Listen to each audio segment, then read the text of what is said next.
Pangeran Yehuwa maringi berkah dhateng panjenengan lan ngayomi panjenengan. Pangeran Yehuwa nyunaraken cahyaning kedaranipun dhateng panjenengan lan maringi isih rahmat.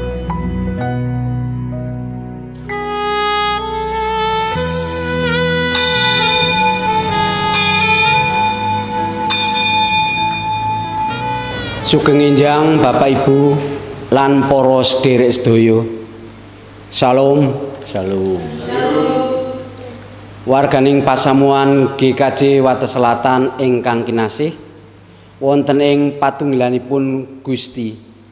Enjang menika kita badhe lumebet wonten pangibadah minggu kapisan ing wulan Agustus 2022. Gegandhengan tasih wonten kejadian luar biasa pandemik COVID-19, pramila majelis GKJ Wates Selatan netepaken bilih pangibadah ing GKJ Wates Selatan dipun wonteni kanthi mandiri secara online wonten ing pangibadah keluarga. Dene pawartos pasamuan GKJ Wates Selatan sampun sinerat wonten ing buletin Gospel pramila kasumanggaaken warganing pasamuan saged maos lan migatosaken bab menika. Sumangga kita lumebet wonten ing timbalan pangibadah. Sumangga kita sami nyametaken manah lan batos kita wonten ing wekdal ening sawetawis, wekdal ening kasumanggaaken. Wekdal ning cekap pasamuan kasuwun jumeneng. Kita lumebet wonten ing potum lan salam. Sang Yehuwa ingkang nitaaken langit kalian bumi menika tuing pitulungan kita. Sih rahmat lan tentrem rahayu saking Allah Rama kita lan Gusti Yesus Kristus wonten ing panjenengan sedaya.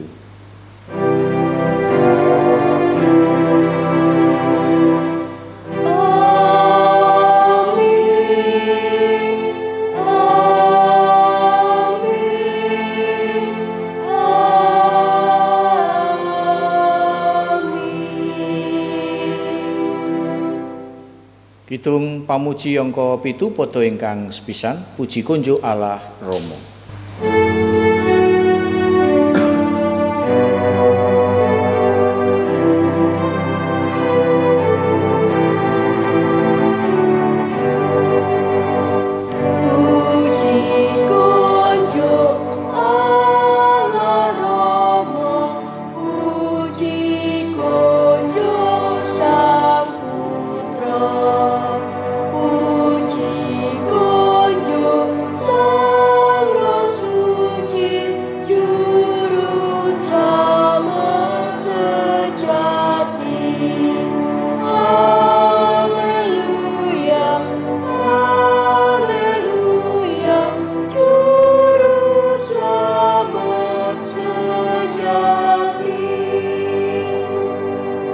Pasamuan katuran lenggah.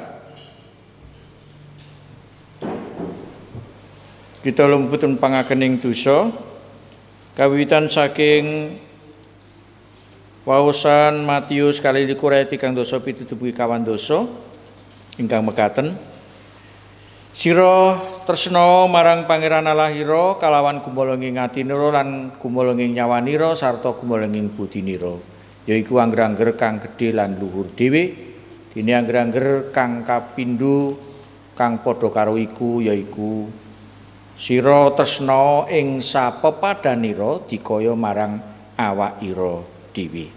Kabeh isining Toret lan kitabe para nabi iku gumantung karo angger-angger loro mau.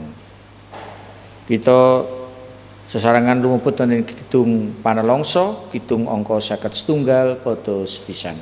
Aku wong kang dosa.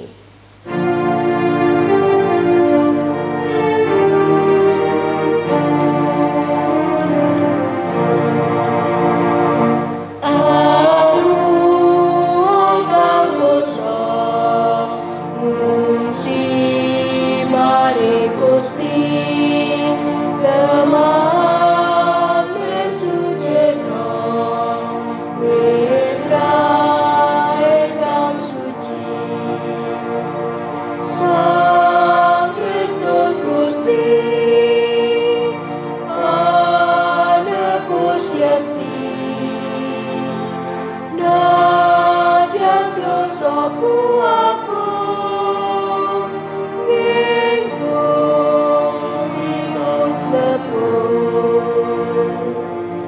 Pasaman katuran jumeneng kita nampeni pawarto siramat lan titah gesang enggal. Pawarto siramat kapatih saking Efesus kali ayat sekawan tumugi gangsal. Nanging Allah kang sugih kawelasan awit saka gedhening katresnan kang kaluberake marang kita wis nguripake kita bareng karo Kristus. Senadyan kita wis padha mati awit saka kaluputan kita marga saka sih rahmat kowe padha kapitulungan rahayu. Salajengipun Gusti ngersakaken gesang enggal kados pituturipun wonten ing Efesus kalih ayat 11 ingkang mekaten. Marga kita iki titahe Allah katitahake ana ing Kristus Yesus supaya padha nglakoni panggawe becik kang kacawisake Allah sadurunge. Panjenengane ngarsakake supaya kita padha urip kaya mangkono. Mekaten pawarta siramat lan pitedah gesang enggal kita sanggemi hitung angka 8 dosa kalih padha ingkang sepisan. Tekating manah kawula.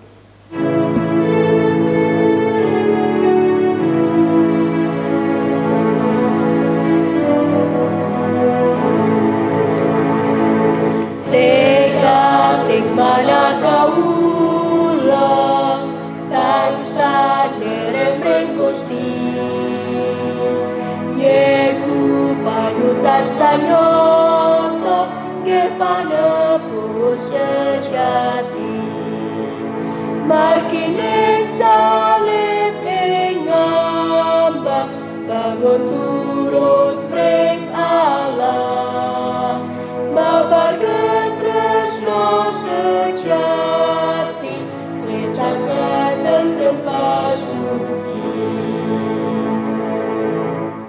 Sampun katuran tenggah kita badhe sesarengan tumungkul maneka puja sowan marak wonten ngarsanipun Gusti ing pandonga syukur lan pandonga syafaat. Semoga kita ndedonga. Yewah sesembahan kawula. Kawula sami ngaturaken gunging panuwun syukur ingkang tanpa pepindhan. Awit kepareng paduka kawula sami lumebet wonten ing wulan Agustus. Pangibadah sepisan anggen kawula sami tumapak ing wulan Agustus. Ngaturaken panuwun ing salajengipun kepareng paduka paring berkah pangibadah secara virtual utawi online menika. Mawi teknologi ingkang wonten menika Gusti berkahi supados pasamuan-pasamuan ingkang saged nampi ningali mireng estu imanipun kapitadosanipun karimat lumantar pangibadah online menika. Sae ingkang wonten ing Kukuban GKJ Wates Selatan mekaten ugi ing pundiya papan para sedherek kala menika saged ningali mekaten ugi ginakaken link GKJ Wates Selatan menika kangge ngibadah. Salajengipun kepareng paduka paring berkah sedherek kala ugi ingkang ibadah lumantar media cetak.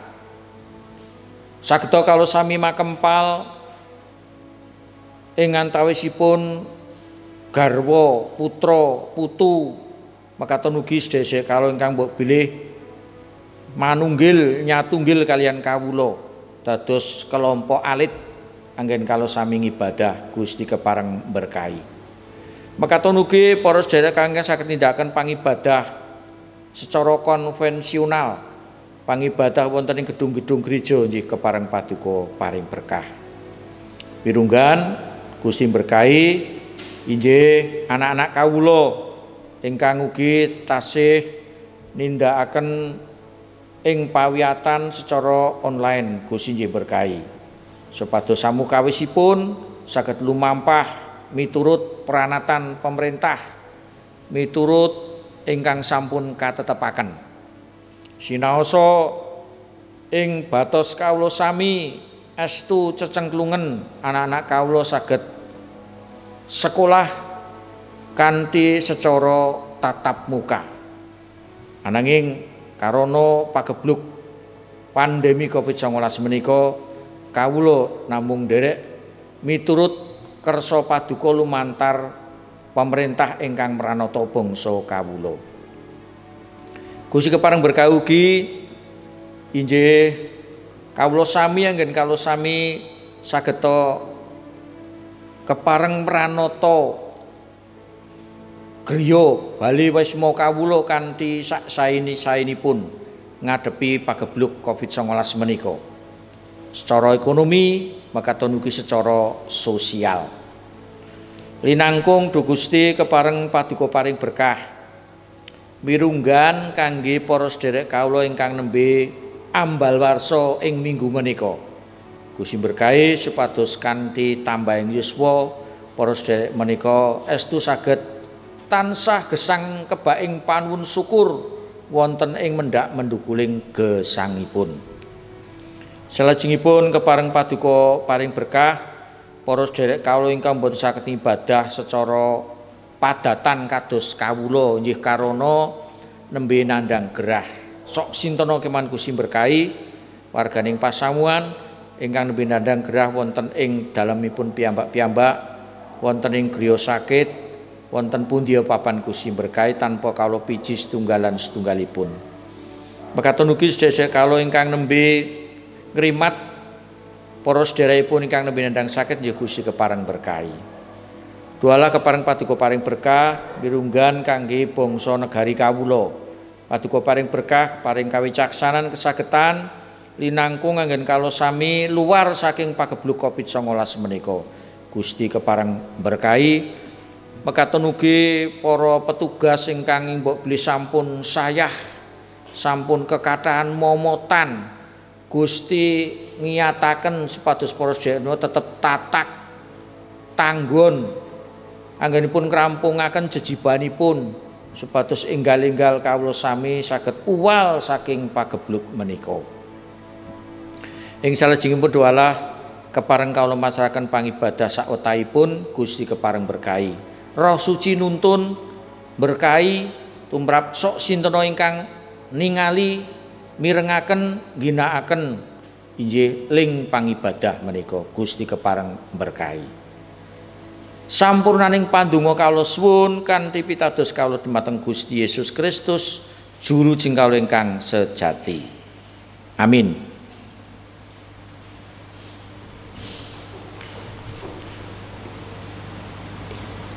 Kita kaparingan wekdal kagem ngempalaken pisungsung. Pangatak sumangga kita aturaken pisungsung syukur kita dumateng Gusti. Atur pisungsung tinalesan saking sabdanipun Gusti saking setunggal Tawarikh 29 ayatipun 18 ingkang mekaten. Amargi sinten to kawula menika saha menapa to bangsa kawula menika dene kawula sami saged ngunjukaken pisungsung manasuka kados dene sapunika menika awit saking paduka pinangkanipun samukawis daya saha inggih saking asta paduka piyambak pinangkanipun pisungsung ingkang sami kawula unjukaken dumateng paduka menika. Kita ngempalaken pisungsung sinarengan ngrepekaken kidung KPK BMGJ 187 pada setunggal pisungsung jiwa raga.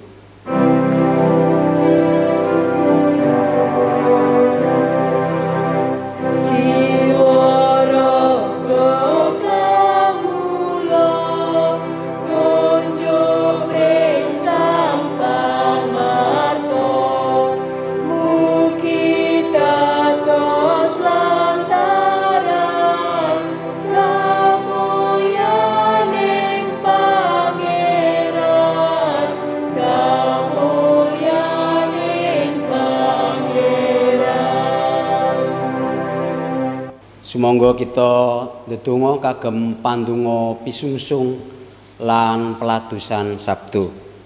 Kita ndedonga. Kawula ngaturaken panuwun duh paduka Paduka maringi pakaryan miderek sagetan kawula lan datengaken berkah rejeki ingkang luber tumrap kawula. Menawi kawula saged misungsungaken pisungsung arupi arta, mboten karana kesagetan lan kapinteran kawula, ananging awit saking berkah Paduka, kawula ngaturaken panuwun. Pisungsung menika Paduka berkahi lan saged kagem kapentingan pasamuan. Ingkang ngobetaken pisungsung Paduka kanthi matemah saged ngobetaken pisungsung miderek kersa Paduka. Kawula Paduka sagetaken misungsungaken jiwa raga kawula kagem kaluran asma Paduka. Sekedhap malih kawula badhe maos lan gegilut sabda pangandika Paduka.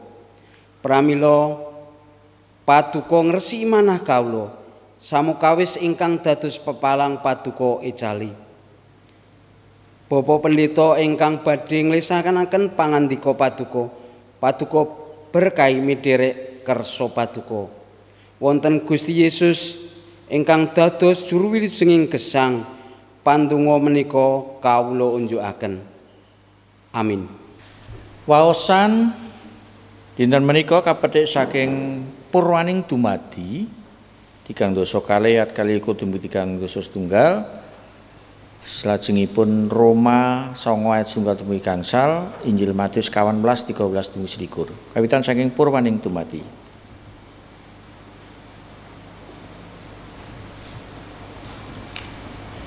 Waosan sepindah saking Purwaning dumadi 3 dosa kalih ayatipun 21 dumugi 3 dosa setunggal ingkang mekaten. Yakub digelut dening sang malaikating Allah.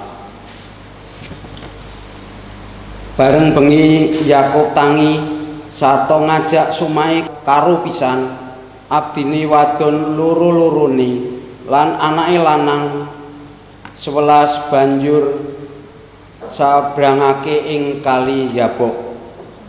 Sawise iku padha disabrangake, tumuli iya nyabrangake sabarang darbeke kabeh. Mung Yakub kang kari dhewe. Dumadakan ana priya kang nggelut Yakub nganti tumeka bangun raina. Bareng priya mau rumaos ora bisa ngalahake, tumuli mupuh cedhike Yakub. Teman cedhike konsul sajrone gelut mau. Priya mau banjur ngandika, "Wis eculna aku, awit wis bangun raina." Ature Yakub, "Paduka mboten badhe kawula eculaken menawi dereng maringi berkah dhateng kawula." Padangune priya mau, "Jenengira sapa?" Unjuke Yakub. Priya iku ngandika maneh, "Jenengira sabanjure wis aja kasebut Yakub maneh, nanging Israel. Mulane mangkono awit sira wis gelut nglawan Allah lan manungsa, mongko sira menang." Yakub banjur matur, "Paduka inggih kawula aturi nyebataken ingkang asma. Nanging pangandikane, yogine sira ndadak takon asmaningsun." Yakub banjur diparingi berkah ana ing kono. Panggonan kono mau dijenengake Yakub Peniel, ujare, "Aku wis ndeleng Allah adu arep, nanging nyawaku kapitulungan." Nalika Yakub wis ngliwati Peniel, srengenge mlethek ana dene lakune pincang marga cedhike konsul, yaiku mula bukane wong Israel nganti saiki ora mangan daging kang nutupi cedhik, marga panjenengane wis mupuh cedhike Yakub ing ototing cedhike. Mekaten pangandikanipun Gusti. Puji syukur kunjuk Gusti. Waosan ingkang kaping kalih kapendhet saking Roma 9 ayat 1 dumugi gangsal ingkang mekaten pangandikanipun. Kandaku iki temen-temen ana ing Sang Kristus. Aku ora goroh sebab osi ing atiku melu nekseni marga dening Sang Roh Suci. Menawa aku nandang prihatin banget lan tansah sedih. Awit aku iki iya saguh kena ing ipat-ipat sarta kepegat saka Sang Kristus marga saka para sedulurku. Golonganing bangsaku mungguhing daging. Sebab iku kabeh padha wong Israel kang wis kaangkat dadi putra lan wis kaparingan kamulyan tuwin prajanjian-prajanjian sarta angger-anggering Toret. Apa dene sarngat lan prastya-prastya kang padha dadi tedhak turune para rama leluhur kang nurunake Sang Kristus mungguh ing daging kang ngungkuli samubarang kabeh. Panjenengane iku Gusti Allah kang kudu pinuji ing saklawas-lawase. Amin. Salajengipun Injil Matius 18 ayat 13 dumugi 21 ingkang mekaten nijemanipun. Bareng Gusti Yesus midhanget pawarta iku, banjur tindak minggir saka ing kono nitih prau, arep miyambak menyang ing panggonan kang samun. Nanging bareng teka wong akeh krungu bab iki, tumuli padha nyusul lumaku ing daratan saka ing kutha-kuthane. Nalika Gusti Yesus minggah ing daratan, mirsa wong pirang-pirang kang padha akeh banget cacahe, penggalihe ternyuh marga saka welase marang wong-wong mau sing padha lara banjur diwarasake. Sorene para sekabate padha sowan ing ngarsane lan matur, Panggenan menika samun tur sampun wiwit peteng. Tiang kathah menika prayogi kadhawuhan kesah tumbas tedha dhateng ing dusun-dusun. Nanging Gusti Yesus ngendika, ora usah padha lunga, kowe wae padha menehana mangan. Unjuke para sekabat, menika namung wonten roti gangsal kalian ulam loh kalih. Dawuh Gusti Yesus, gawanen mrene, wenehno aku. Wong akeh mau banjur padha didhawuhi linggih ana ing pasuketan, lan sawise nampani roti 5 karo iwak 2 mau, Gusti Yesus banjur tumenga marang ing langit ndedonga nyuwun berkah tumuli rotine dicuwil-cuwil diparingake marang para sekabat. Lan para sekabat kang ngedum marang wong akeh mau. Kabeh banjur padha mangan nganti wareg.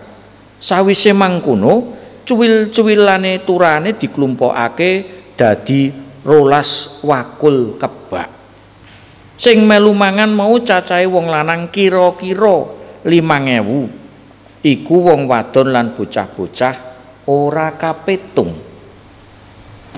Mekaten pangandikanipun Gusti ingkang rahayu menika tiyang tansah mirengaken pangandikanipun Gusti lan pangandikanipun Gusti tansah dipun gatosaken. Haleluya.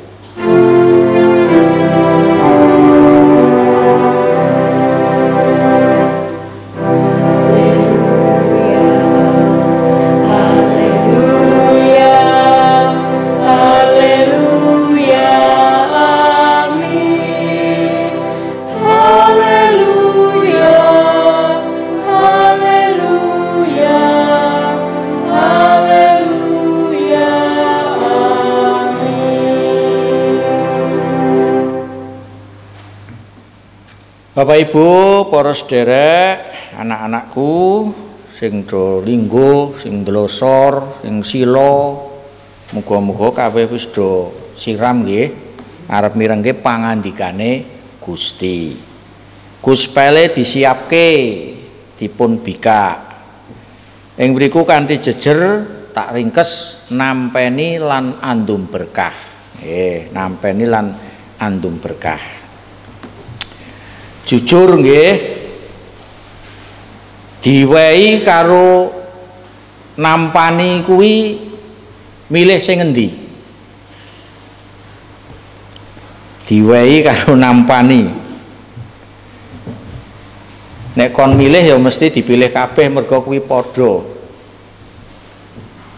Ngewehi utawa nampani kuwi mesti akeh sing luwih seneng nek nampani, jujur.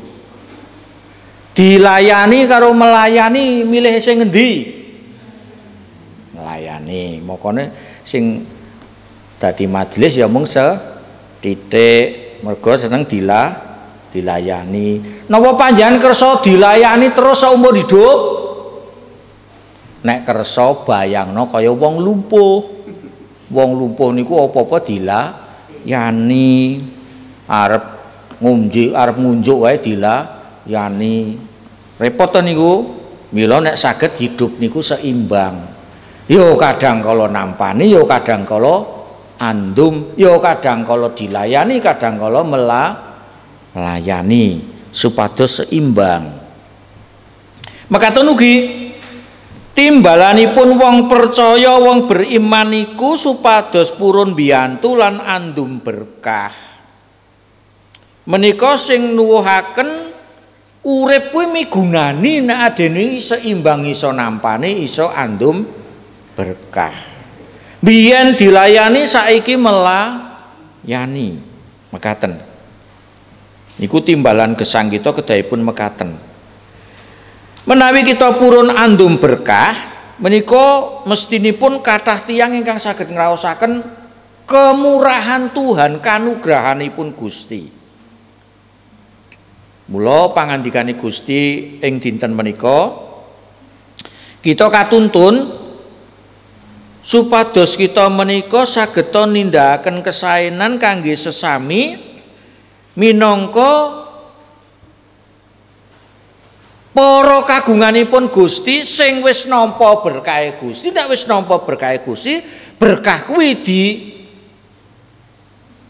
ilekke kanggo wong liya.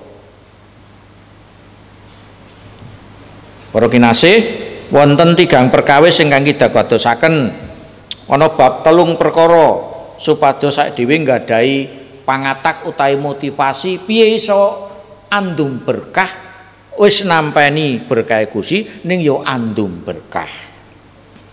Ingkang sepisan lengganono bilih diri kita menika saking lan winates.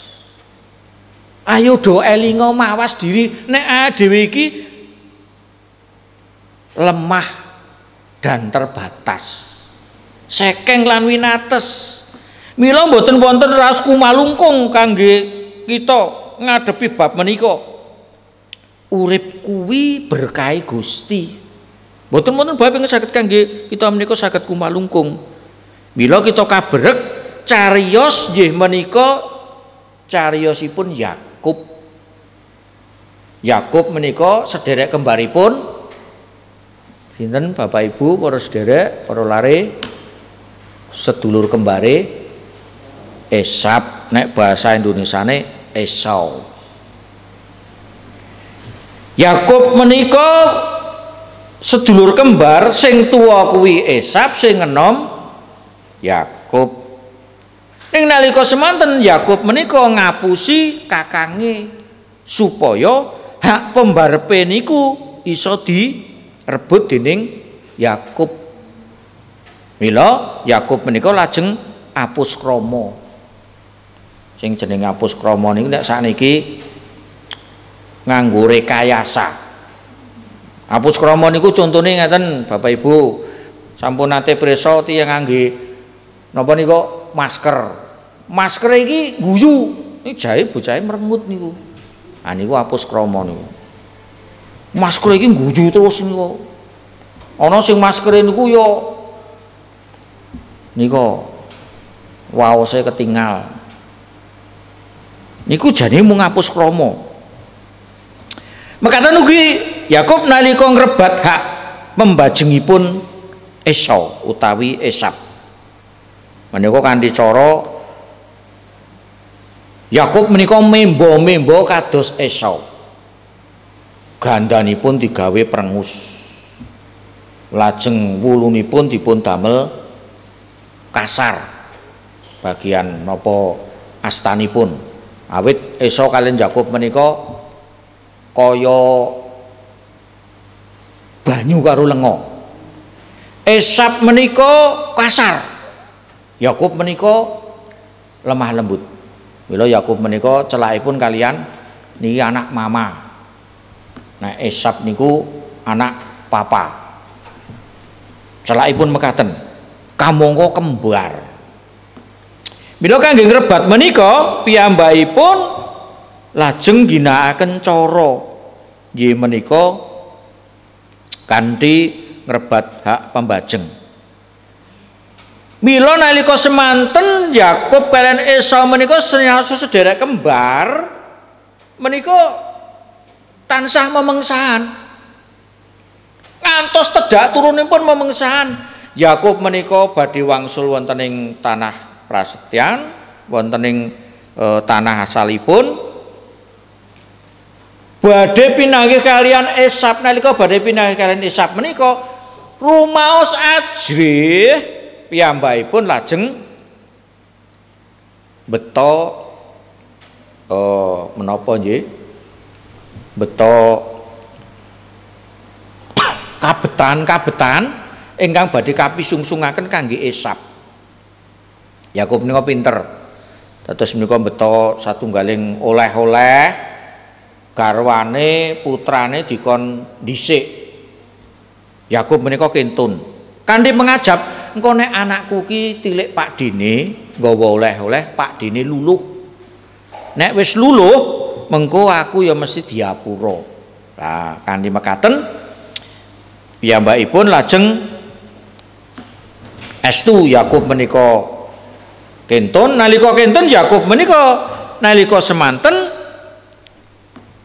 kacariyos Yakub menika pancakara gelut kaliyan satunggaling tiyang ngantos ngajengaken wanci pajar.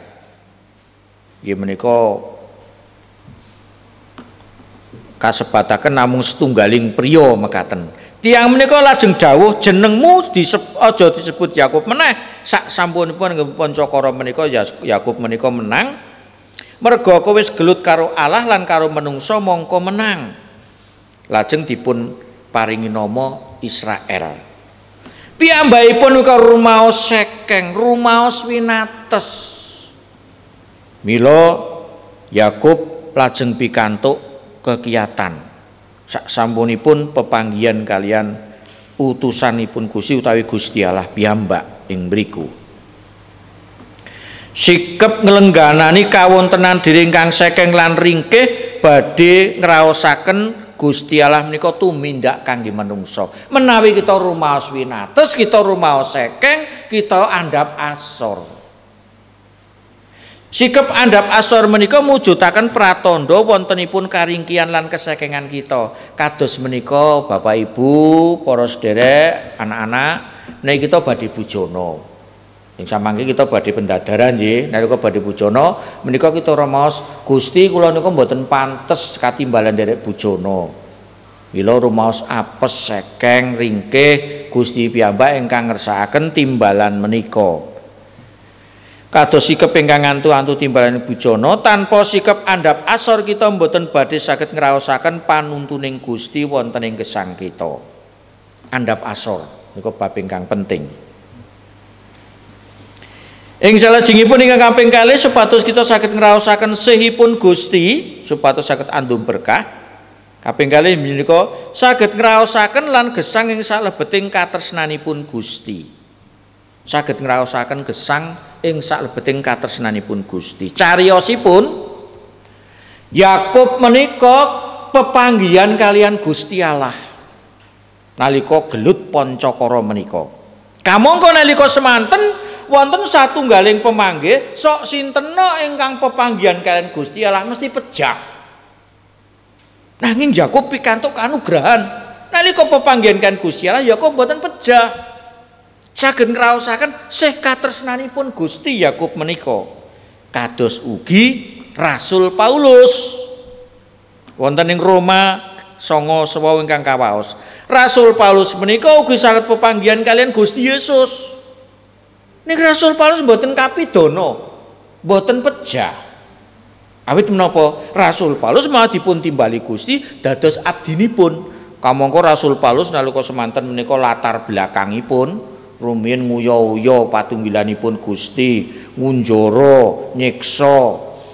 Anging saksampunipun pratobat nderek Gusti, pepanggihan kalian Gusti Yesus mboten nampi paukuman, ananging nampi sih katresnanipun Gusti dipun angkat dados abdinipun Gusti. Menawi mekaten Rasul Paulus mekaten ugi Yakub saged ngraosaken sih katresnanipun Gusti nalika abenajeng pepanggihan kalian Gusti. Menawi saged ngraosaken lan gesang ing salebeten katresnanipun Gusti, kita saged ngraosaken berkahipun Gusti. Kaping 3, supados kita saged ngraosaken sih katresnanipun Gusti matema kita saged andum berkah. Kaping 3-nipun nggih menika timbalan supados peduli dhateng tiyang sanes. Nalika wonten tiyang ingkang tilar donya mesti wonten ingkang nggadahi raos gelo. Langkung-langkung linangkung meningkang tilar donya menika tiyang ingkang kondang kaloka, tiyang ingkang mbok bilih katresnanipun dhateng tiyang menika tiyang kathah sampun sumebar wonten ing pundi-pundi. Mesti kathah ingkang rumaos gelo. Wah, kok wis ditimbali Gusti mekaten. Menawi mekaten kita tresnani menika sejatosipun boten tresnani kanthi supados, ning menawi kita tresnani menika amargi. Menawi kita tresnani supados menika nggih pados pamrih. Kula tresnani sederek menika supados, nah mboten. Ning kita tresnani kok amargi. Kula tresnani sederek menika amargi kula sampun nampi berkahipun Gusti. Kula tresnani sederek menika amargi kula sampun tansah pinaringan sehat lan sanes-sanesipun. Tembung pitados tumbung supados menika mesti ngemu pamrih. Para kinasih, inggih jalaran kita nampi kanugrahan saking Gusti menika sakmesinipun kanugrahanipun Gusti menika kaparingaken dhateng sanes wonten kaperdulen. Kados conto tulodo para muridipun Gusti nalika dipun dawuhi Gusti nggih menika ora susah padha dikon lunga, kowe wae sing menehi pangan nalika ngadepi kathah tiyang ingkang makempal wilanganipun gangsal ewu tiyang. Para sekabatipun Gusti menika usul Gusti menika kapure wangsul mawon. Niki meh rep, meh bengi kapuran wangsul. Pados tedha. Ning Gusti ngendika, ora susah padha dikon lunga, kowe kan menehi pangan. Menika supados wonten kaperdulen. Menawi tiyang menika dipun dawuhi Gusti, kowe kang maringi pangan. Nanging dipun paringi modal, menika mboten dados satunggaling masalah. Nek Gusti paring dawuh, kowe sing menehi pangan. Mboten wonten modal menapa-menapa. Modalipun nalika semanten namung kalih ulam kalian gangsal roti, lajeng dados nyanyian sekolah minggu ta menika 5 roti 2 ikan Tuhan Yesus memberkati lan salajengipun menika. Namung modal menika. Nang sinasa modal menika sobi dipun satitekaken menika wonten gangsal ewu tiyang langkung, wonten ingkang beto bekal, wonten ingkang boten. Tumtunipun ingkang beto kalih ulam lan gangsal roti menika kempalan saking lare-lare. Nanging lare-lare menika boten egois. Piyambakipun purun andum berkah. Boten ningali kawontenanipun kata-katahipun tiyang menika menawi badhe mbantu mekaten. Bapak Ibu badhe mboten badhe mbiyantu mboten kangge menika Sederek kita ingkang nembe ketaman bencana alam, wah kula niku tesih duwe tanggungan anak, kula kuwi isih duwe tanggungan nang BRI, kula niku isih duwe tanggungan werni-werni. Menawi mbiyantu menika ningali awakipun piyambak lajeng boten mbiyantu, menika dumugi benjang kemawon tetep boten saged mbiyantu, kabekta dening watek. Mila tiyang mbiyantu nika mboten ningali duwe apa ora ning wonten niat. Menawi pun niat wonten niat menika saged 2 roti dan 2 ikan dan 5 roti terjadi. Amargi wonten niat. Nek sampun wonten niat menika nggih. Nyun sewu kala-kala wonten ingkang ngendika, nek aku rezekine entuk akeh aku bakal bantu. Tiyang ingkang ngendika niku masih ra tau bantu. Yakin kula niku. Sesuk aku nak sugih, aku tak wenehi kowe, malah mboten nate niku. Mboten badhe nate niku. Awit kabekta dening watek. Naminipun watek menika mboten gadah dipun paringaken. Mekaten ugi wontenipun roti lan ulam menika winates cacahipun nanging dadosaken berkah tumrap ngasanes. Sumangga kita sageta andum berkah, andum kesaenan dhateng tiyang sanes, jalaran kita sampun nampi kesaenan saking Gusti.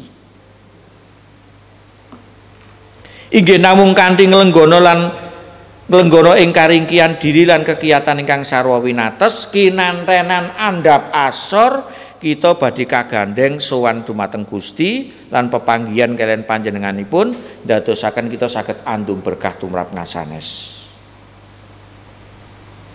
Para kinasih, menawi kita saged andum berkah dhateng ngasanes, peduli dhateng ngasanes mboten ningali kathah lan sekedhipun bondo berkahipun Gusti menika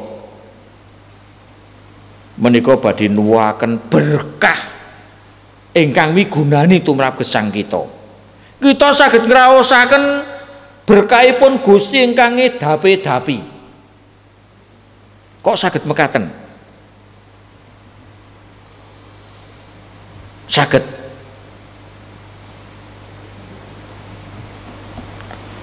tiyang ingkang murah hati, tiyang ingkang purun andum berkah menika mesti nggadahi raos panuwun syukur wonten gesangipun.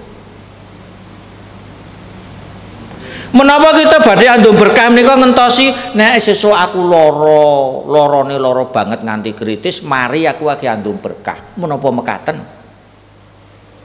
Menapa menika kula sampun nggadahi pengalaman ingkang edapi-dapi, pengalaman ingkang spektakuler saka Gusti, aku lagi andum berkah menapa mekaten? Mboten kedahipun. Cobi nggih, jiwaning patunggilan Kristen menika boten awel saben wonten urunan kangge mbiyantu sesami linangkung ing swasana ngadepi pagebluk Covid-19 niku kudune nek bangsane urunan niku ora awel.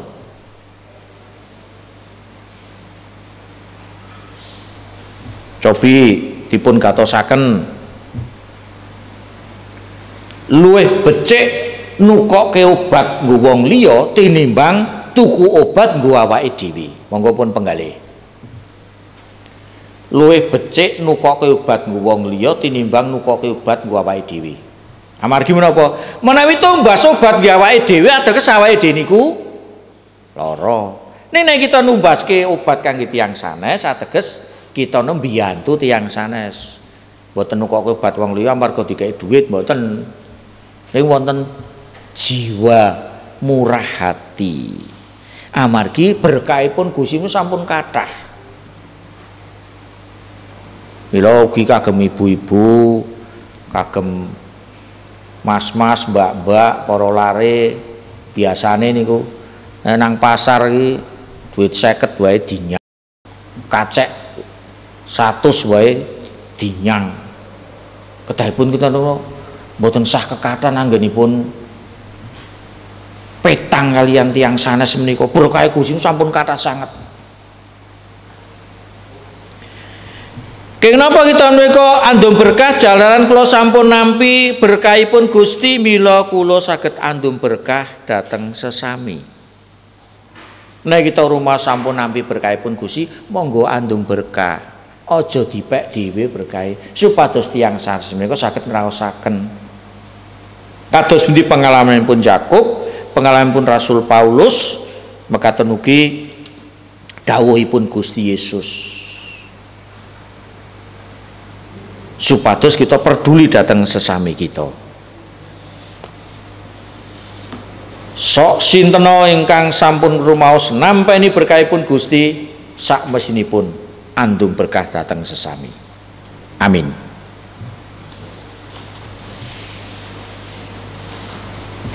Kita lunga wonten wedal ning menika sesarengan kita badhe cumawis kangge pendadaran pecawisan Bujana Suci.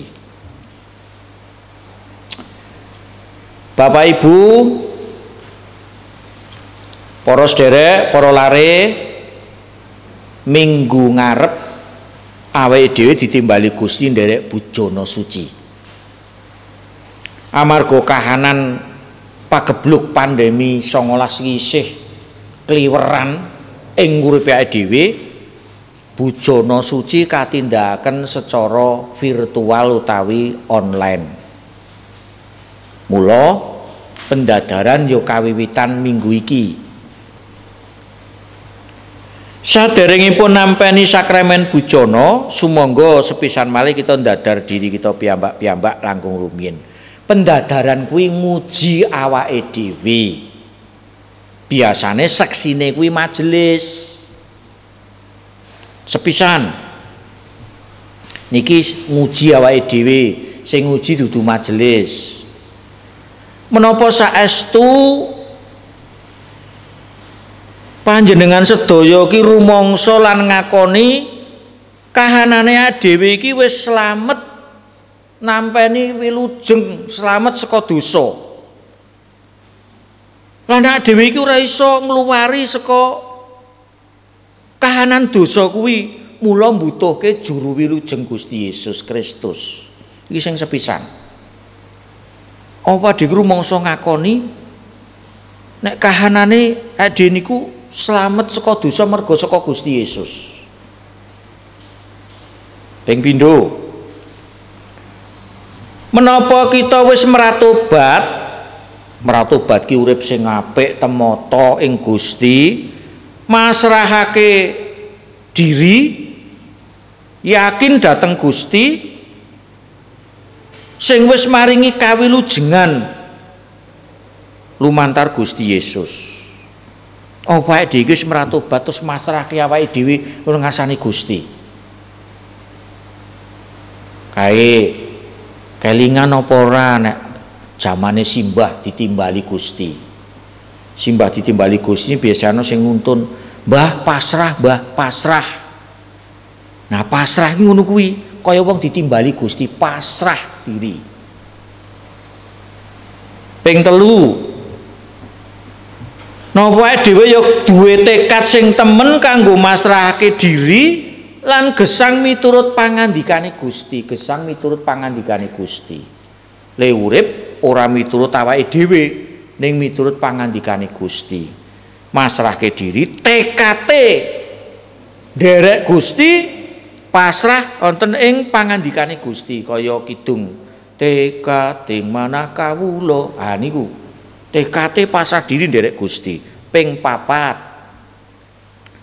napa kita yo gadah tekad nglampahi gesang kanthi kebak panuwun syukur amarga sih rahmat peparingi Gusti. Urip iki tansah matur nuwun Gusti. Matur nuwun Gusti isih diparingi wektu nderek bujana. Matur nuwun Gusti le bujana iki online. Matur nuwun Gusti napa niku ya wis ana nang uripe dhewe. Patang perkara iki kanggo menguji diri.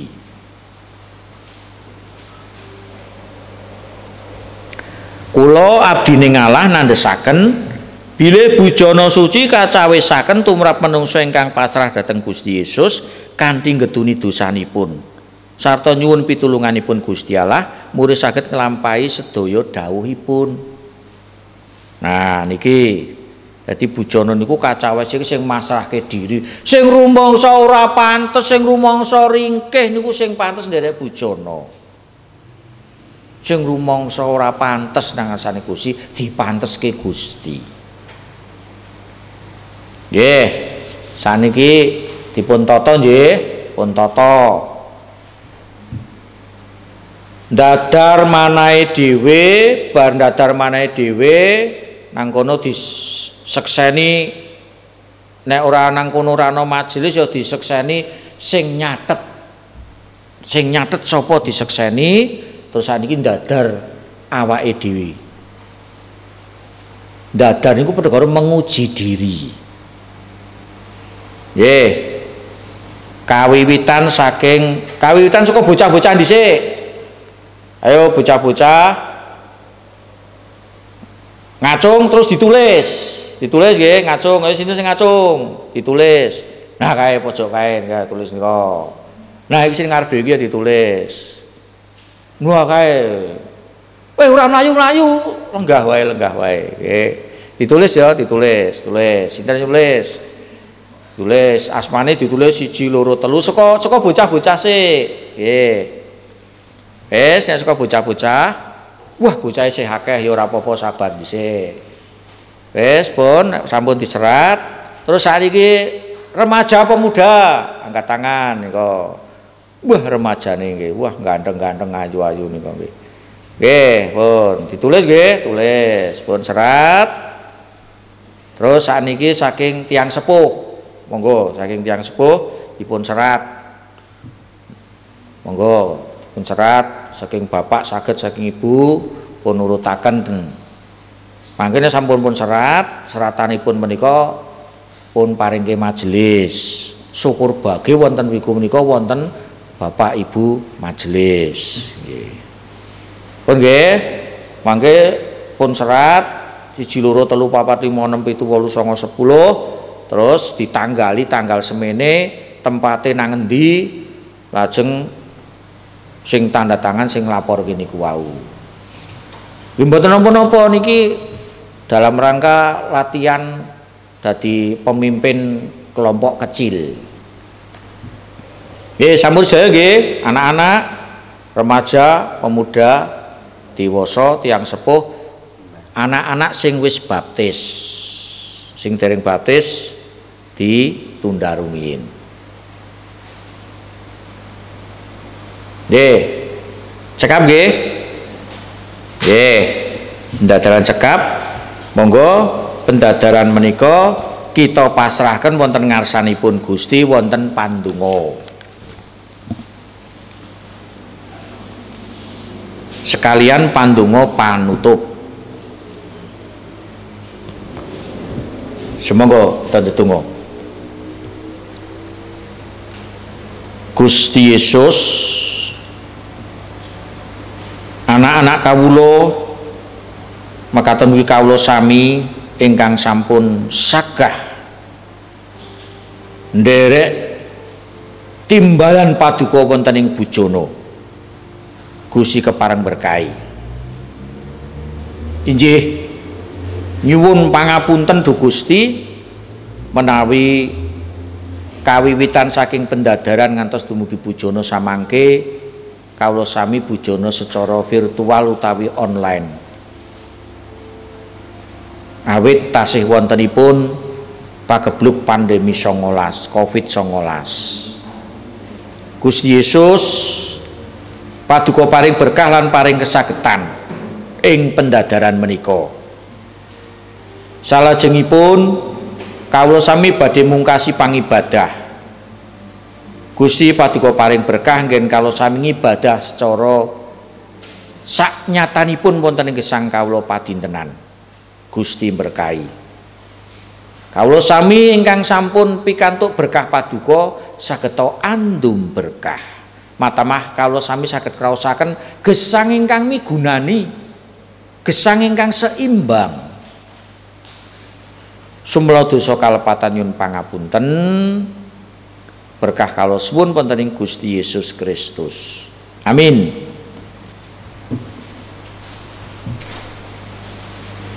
Pasamuan kasuwun jumeneng.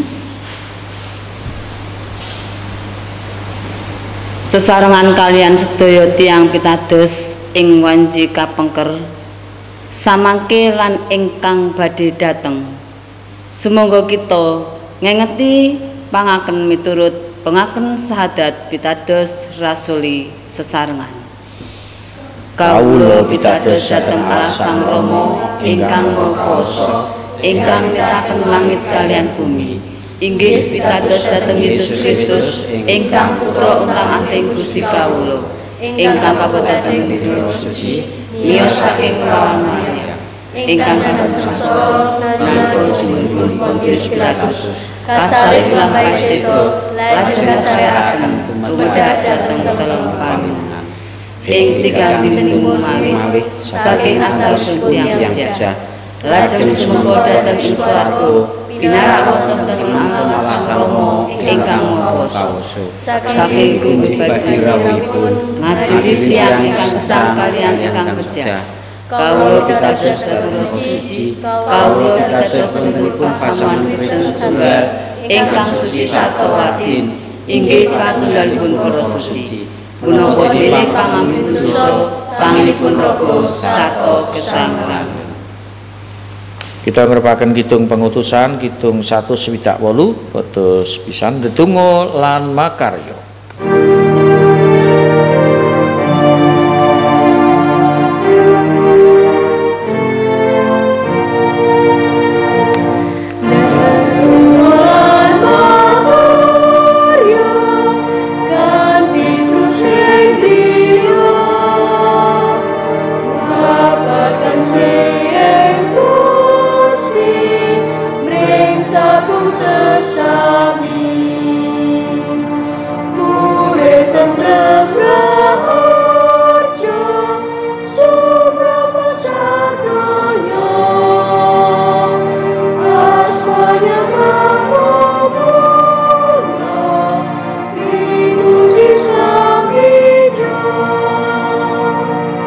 Wangsula kanthi berkahipun Gusti ing gesang kanyatan gesang panjenengan.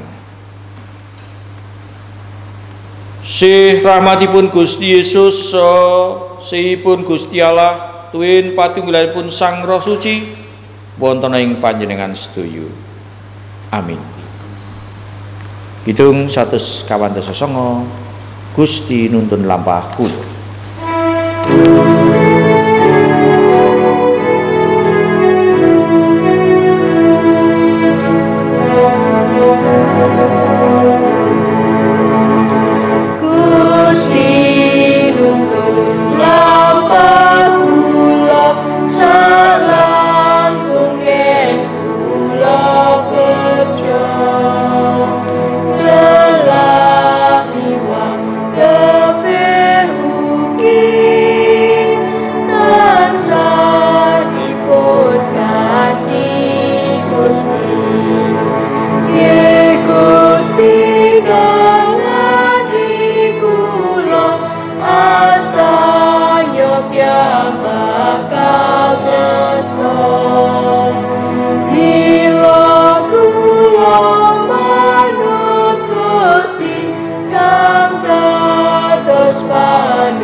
Salam, pangibadah sampun cekap.